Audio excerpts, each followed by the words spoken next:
Hello everybody and welcome to Nathan on Shuffle and to my latest episode here of New Album Spotlight, the show where I put the spotlight on a new album in progressive rock that I've really been enjoying, that I want to recommend to you guys. And it's a thrill often to be able to find these obscure prog acts and bring them to the attention of many more people, because these bands deserve more attention and praise. And I have a great band that maybe some of you haven't heard of yet, but this is their third album and I'm really excited to talk about it. This is Moonletters and their album This Dark Earth.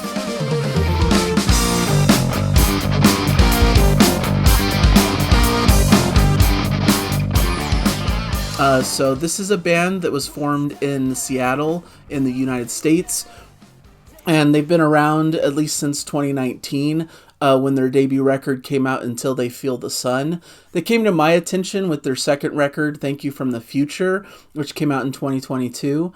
I believe I talked about it on the channel in some capacity. Now they're here 3 years later with This Dark Earth. It seems like they come out with a record every 3 years, which is a great schedule.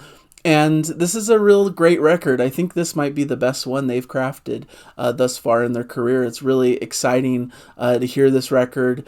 They have a very classic retro prog style, certainly. All the influences that you'd expect kind of all jumbled in this massive stew. I hear a bit of Genesis, I hear a bit of Yes, maybe even tinges of Gentle Giant, all of the big classic bands, maybe a bit of King Crimson energy. But they do it in their own signature style, and they bring kind of a modern tinge and edge to their music. And I think they do this especially well. I know there's a lot of criticism for other modern prog bands that they maybe sound too much like their influences and don't have enough of their own individual identity and aren't bringing enough original thought to the equation of their music. But I don't feel that way with Moonletters. I feel like they're very unique, and they have their own style.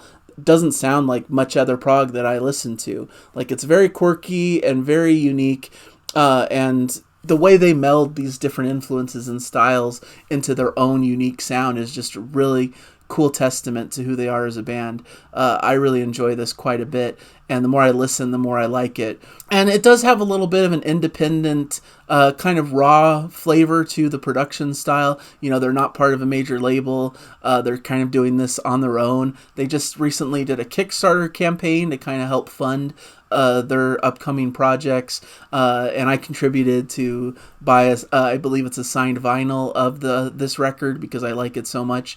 So I'm a big supporter of independent prog bands, but it does bring a little bit of a raw edge to the sound here that you kind of have to get used to. But there's a lot of great stuff in the making here that really is exciting and brings a new flavor into the world of progressive rock that I really enjoy. The lineup here for this record is John Alday on keyboards, vocals, and trumpet, Mike Murphy on bass and vocals, Kelly Mines on drums and percussion, Michael True on lead vocals, flute, and congas, and Dave Webb on guitars and percussion. So a really cool lineup of great musicians. Like I mentioned, this is their third LP. Their build is a prog psych band. So they have a bit of that psychedelia kind of influence as well. Feels like this could fit in like late 60s, early 70s. But like I said, I feel like it has a modern edge at the same token that kind of brings it into the modern day here. On this third record, they talk about it as a guided prog psych adventure through the catacombs of the mind, weaving personal stories with fragmented cinematics. Fans will once again be treated to blazing riffs, symphonic wizardry, and bombastic rhythms, balanced with deep grooves and emotional slow burns designed to soothe the wounded psyche. The lyrics ride these changes, battling personal and collective monsters on the hero's journey towards transformation, to face the void, fall apart, and find healing after loss. So an ambitious record here that I think pulls this off and is just a fun listen through. That's really the thing that comes to mind first and foremost. I like my music to be fun and to be enjoyable as I listen through, and to kind of solve this puzzle in my mind as I'm hearing all these intricate things happening in the music itself. We begin with a very energetic track, very appropriately called Energy of the Heart. which starts with a nice melodic prog opening before it leads to some chaotic guitar work and more hard-hitting rock with proggy keys. I'm reminded a lot of Steve Howe and kind of the more chaotic, jazzier guitars that happen throughout the record. There's some unique vocals from Michael True here, a maelstrom of prog that is quirky fun with a bit of a mysterious edge. I love when the pace quickens and we get a fun groove and some playful keyboard solos. And it's just a wonderful opening to the record that really hooked me in right off the bat with a real great prog energy to it that wouldn't let up throughout the track. And I loved hearing Michael True's voice because he did a guest stint on the latest Versa record, so it was cool to hear him in the context of his band proper here. Moving into Silver Dream is the second track. Great majestic guitar melody with quirk, opens things up before we get to a more deliberate groove with spacey keys. Almost has a bit of like a classic 50s doo-wop influence in the vocal melodies that we get here, and some really cool, interesting effects that brings a different edge to it than you might expect. Lots of quirky guitar work and lush keyboard melodies, very expressive and dramatic. I think the other thing they bring to the table that has that kind of classic feel is this very dramatic, cinematic expression, especially with the vocals, that brings to mind Peter Gabriel in his prime. So I really love that aspect of the band.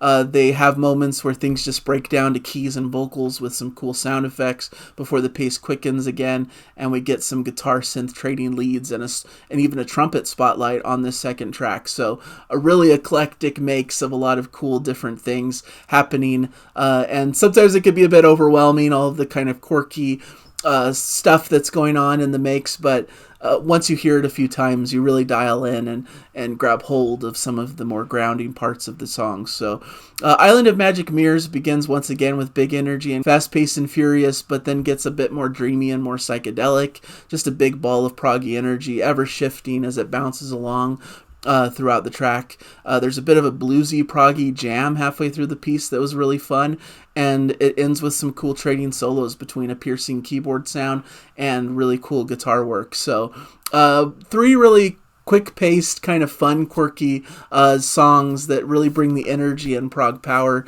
But then we get a bit of a respite with Lonely Moon, which is a 2-minute, beautiful pastoral kind of acoustic guitar piece, a nice cool down between these more intricate sections before we're hit with one of the more rocking pieces of the record, In the Catacombs, with some great harmony vocals and quirky guitar noodling, leading to an infectious classic rock groove.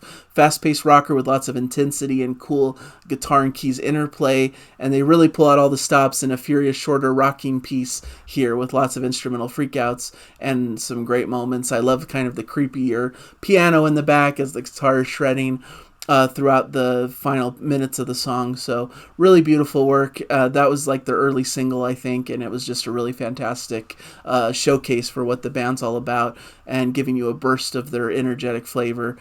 And then we get to their epic closing out the record, Dawn of the Winterbird, which is separated into 3 parts here. This is 17 minutes long. It opens in an interesting feel, almost like a prog reggae kind of feel.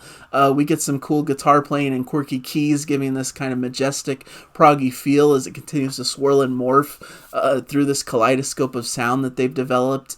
And it settles on a more atmospheric vibe with dramatic vocals, much like early Genesis, before we get into the Laughing Stream section, which is more beautiful and melodic with some bluesy guitar playing and breathy vocals, much slower and more deliberately placed here with beautiful melodies and great guitar lines and keyboard textures, leading us into the Portal, which builds with some nice, exciting, quirky prog before it resides back into more atmospheric and Floydian sections with some great flute work peppered throughout, some beautiful piano adding a bit of a classical feel in the piano playing here with some emotional vocals.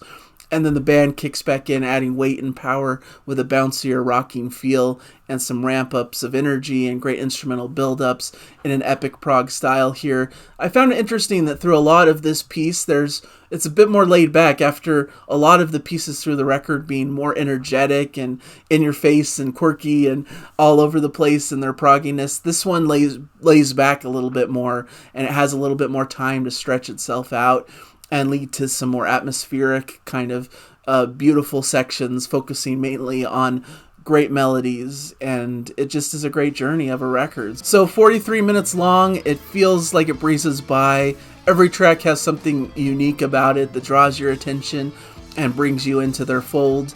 Like I said, it's a bit of that raw, untapped energy.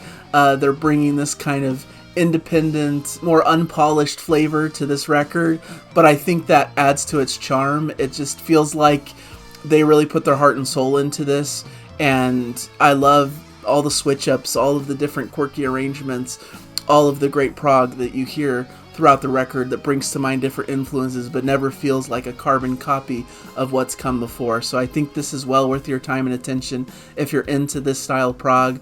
Definitely has been an exciting time being able to hear this record for the last several weeks and just really internalizing it and seeing it grow and grow in my mind as one of the better releases this year. So please check it out. Let me know if you've heard of this band and heard their previous records. And if you're going to check this one out, it comes out June 13th, and it should be a fantastic one to look forward to. So thank you guys for joining me on this review. Hopefully you appreciated my thoughts on it, and I'll hopefully catch you guys in a future episode. Thank you guys, and I'll see you later. Enjoy the music. Bye, everybody.